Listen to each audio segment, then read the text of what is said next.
this new project. What you see here are two slabs of black walnuts.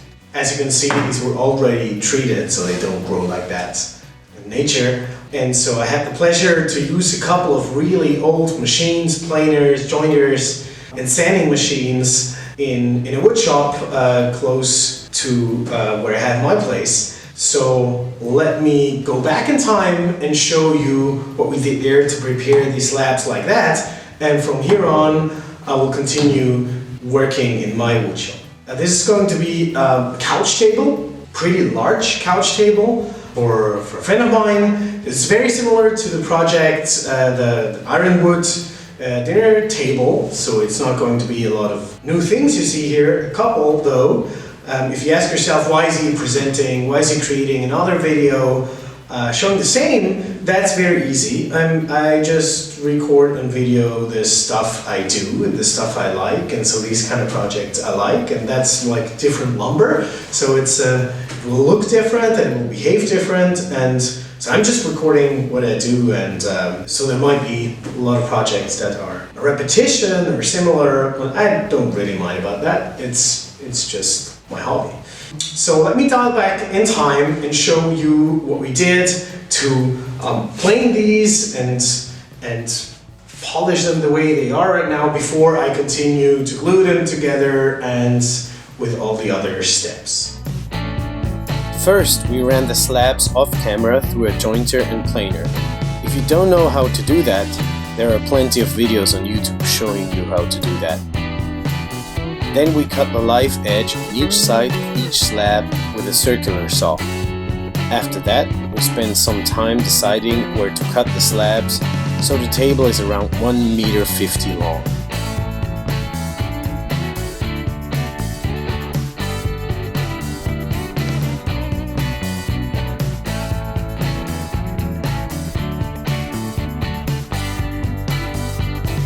We then ran the slabs again through the jointer to make sure everything is straight.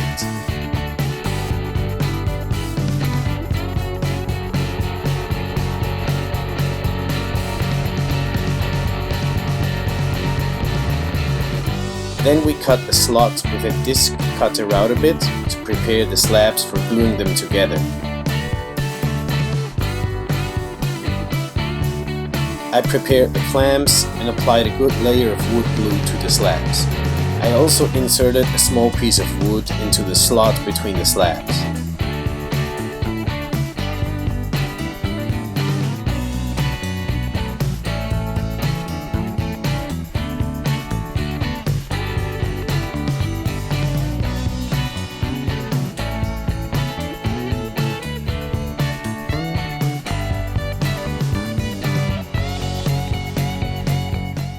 Okay, let's have a look at this tabletop. Black walnut is one of the most gorgeous lumber out there. If you look at it like that, you might think it's fine, but once you put the oil in it, like the colors that pop out of black walnut are just amazing. You have like everything from white to yellow to light brown, dark brown, sometimes even red. It's absolutely fantastic. This lumber here is in pretty good shape. There's not a lot of cracks, branches, these kind of things. We have here, you see one large crack that I will use as an opportunity to put a couple of bow ties in it, which is also like something decorative. Then there's a bunch of small cracks like here and there that we can use. We can fill them up with epoxy resin, so that shouldn't be an issue. On the flip side, there are a couple of like more complicated things that we can also fix with epoxy, so shouldn't be a problem. So for now, what I'm going to start is to plan for these bow ties to fix this crack, maybe this crack over here, and then we can continue. I started by marking the bow ties by hand on 2 scrap pieces of black walnut. Then cut both bow ties with a bandsaw.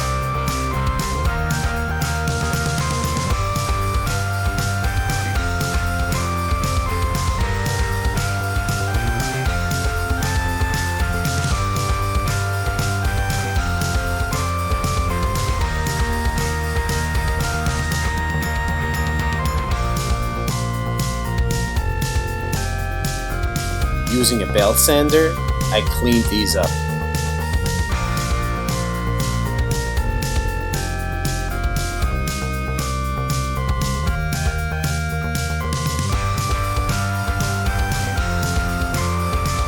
Then I mark bow ties on the slab where I will insert them.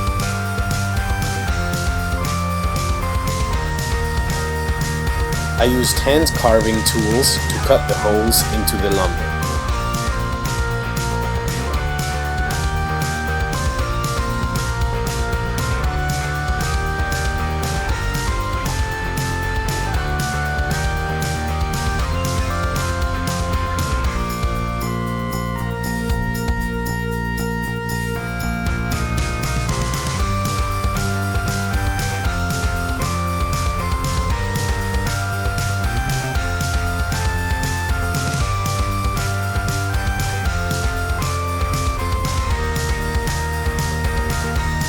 I then made sure the bow ties fit the hole by sanding them to the appropriate size.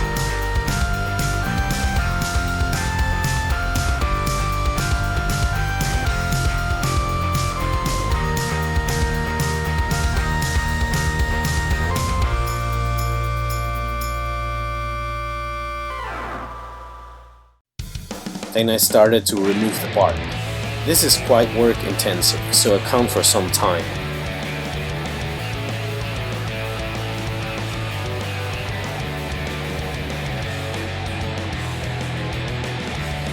I taped the bottom side of the tabletop with water-resistant tape to start working with epoxy resin. Then I used wood glue to attach the bow ties. Use a hammer to sink them in. With a hand planer, I removed most of the excess, and then I sanded the rest down with an 80 grit paper. I finished the bow ties. As you might have seen, I did it by hand.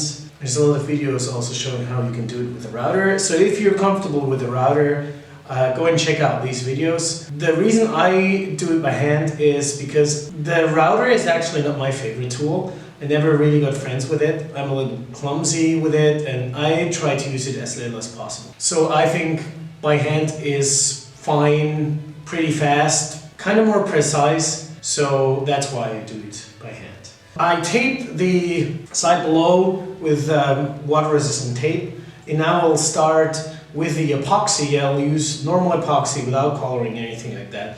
Close the gaps, the holes, a few spots. It's actually a pretty nice slab. There are very few places to use the epoxy on, so that's the next step.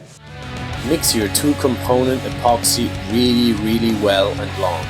There is nothing worse than epoxy resin that doesn't cure.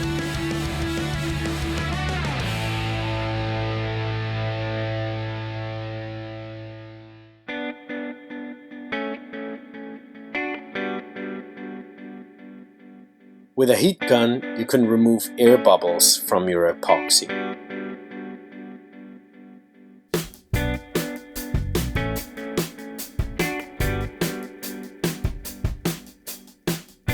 I then ran the tabletop once more through the planer.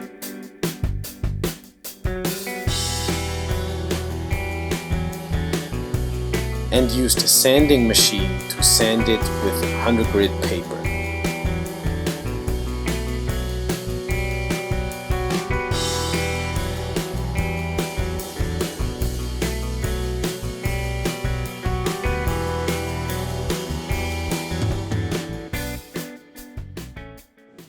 Okay, let me quickly explain to you what I just did. As you've seen, I've run this tabletop through the planer again.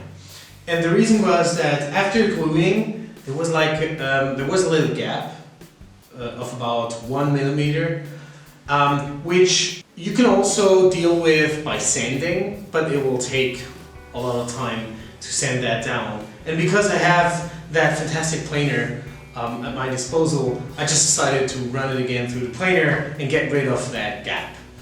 But don't think that you need to do that if you want to do a project like that yourself.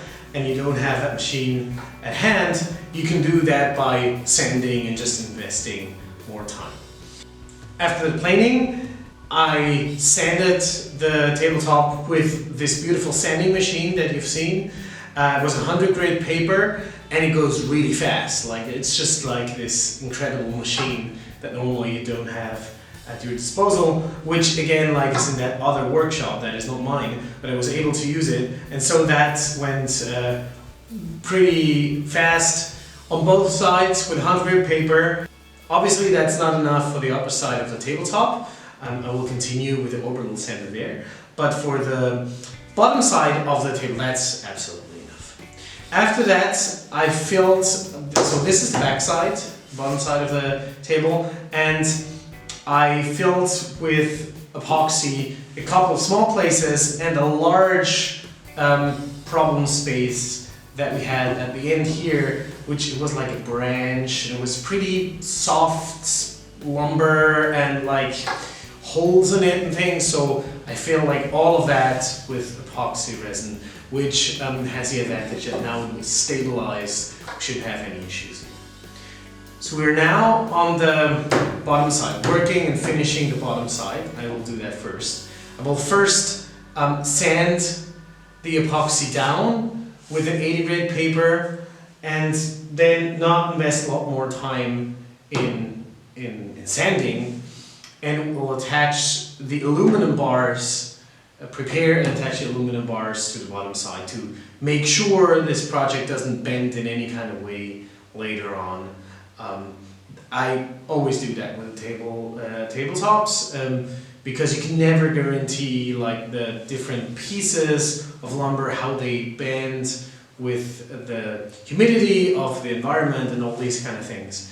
And so that gives additional security that your tabletop stays straight. So let's get that started.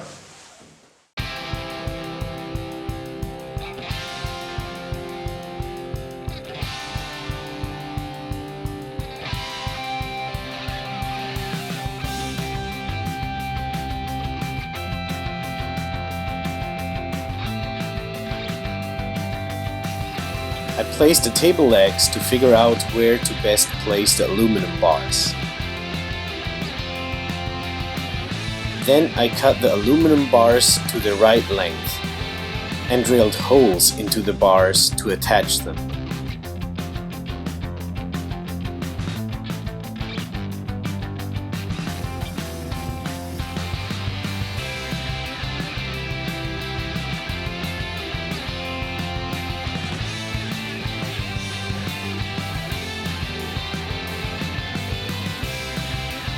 To attach the bars, I use socket screws.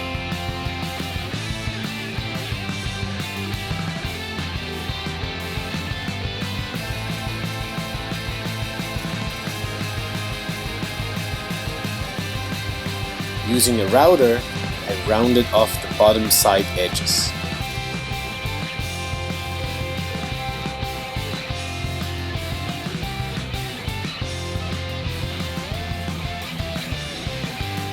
Now it was time to remove the rest of the bark and clean the live edges with a brush and sand it.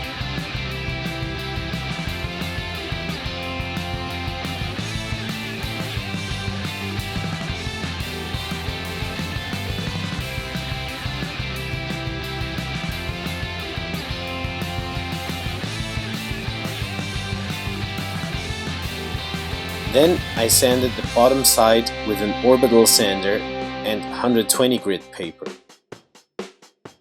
Then I cleaned up the surface with mineral spirit and applied a layer of mineral oil to make the grain pop.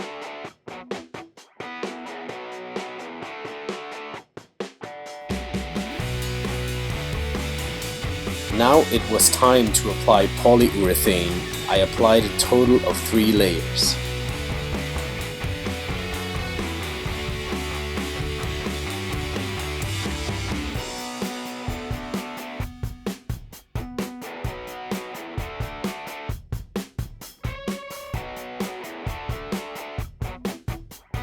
In between layer 2 and 3, I attach the socket screws to mount the table legs.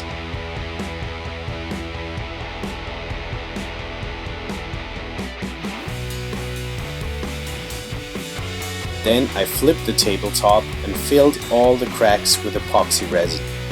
When the cracks are small, I like working with a syringe.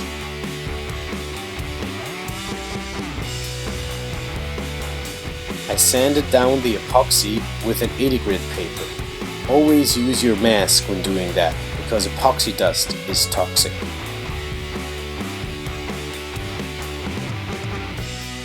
Then I rounded the upper side edges with a router.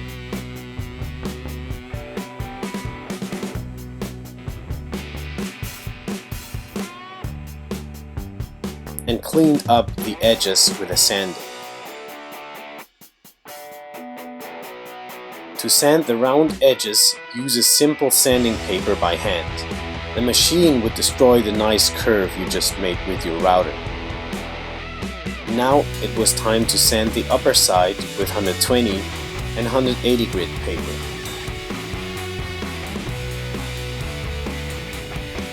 And clean up all your edges with 180 grit paper to make sure there is nothing sharp where people can hurt themselves. After everything is sanded, clean your workpiece with mineral spirit. Now I applied one layer of sanding primer. This helps you seal the wood and get the surface really smooth. Once the primer was dry, I sanded down the surface with 240 grit paper.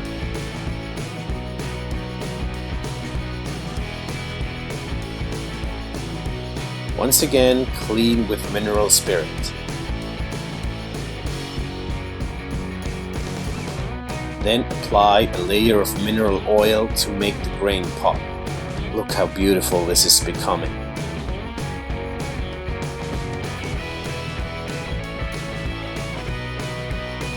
After the oil soaked in, start applying polyurethane with a brush.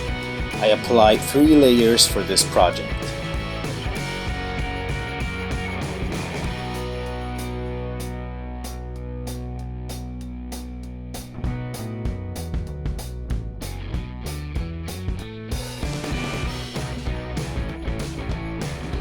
After it dried, sand your surface very gently with a 400 grit paper by hand.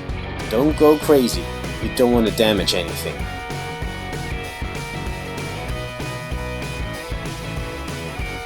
Then I applied 3 layers of satin polyurethane spray paint. I do this to remove brush strokes and also to make it look satin. At the end, clean up the workpiece with a rag to remove dust particles that got stuck in your paint and clean up with mineral spirits. Okay, that's it. I think we're done with that baby. It turned out pretty nice, I think. Small, simple, nothing fancy. It's really nice to be able to work with slabs that are in that good shape. So not a lot of work needed to be done with epoxy and other fancy things. So let's pack that up, transport it, and then assemble it, bring it to its new home.